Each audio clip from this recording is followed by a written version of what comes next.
For 3 months, I'd been seeing a guy named Rex, a total stranger I'd only met online. We were in the thick of it, that honeymoon phase where every night my phone would blow up with messages that made my pulse jump.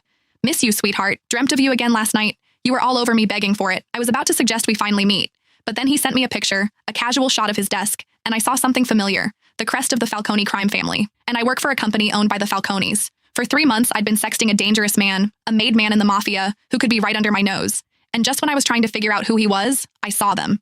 The custom black onyx cufflinks I'd picked out for Rex, on my boss, Marco's, wrists. What are you up to? My thumbs flew across the screen. I hit send. I stared at the chat, waiting for the man I knew only as Rex to reply. This had been my ritual for the past 3 months. I'd added him on a whim. We hit it off instantly, falling hard and fast until things got intense. My phone vibrated. It was a picture, a side shot of his computer desk. A few files were scattered next to the keyboard.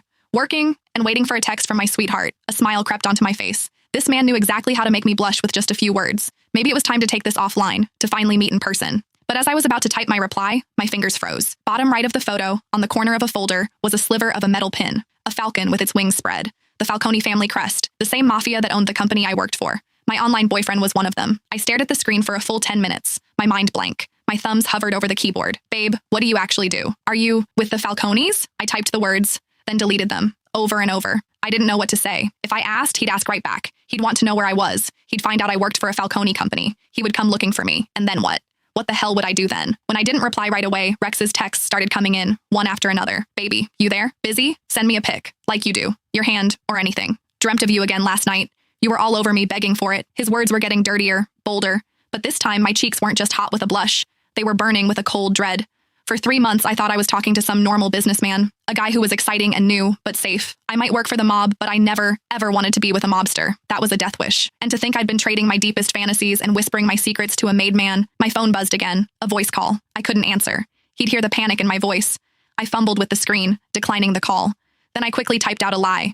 In a meeting, honey. Talk later. He seemed to buy it. A moment later, he replied, waiting for you. I closed the chat and took a deep, shaky breath. I needed to calm down, think. First, I had to figure out who he was. Was he some low-level muscle or a high-up manager? Second, what was I going to do?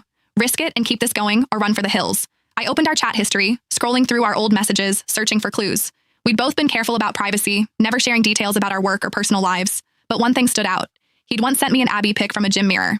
His stomach was perfectly defined, and just below his left ribs, there was a black tattoo. It looked like some ancient cryptic symbol, all sharp lines and mystery. It was the only identifying feature I had. The problem was, I couldn't exactly start ripping open shirts at headquarters to play a game of Find the Tattoo. Back at my desk, I scanned the office. Men in expensive suits with stone-cold faces prowled the halls. Any one of them could be Rex. My only saving grace was that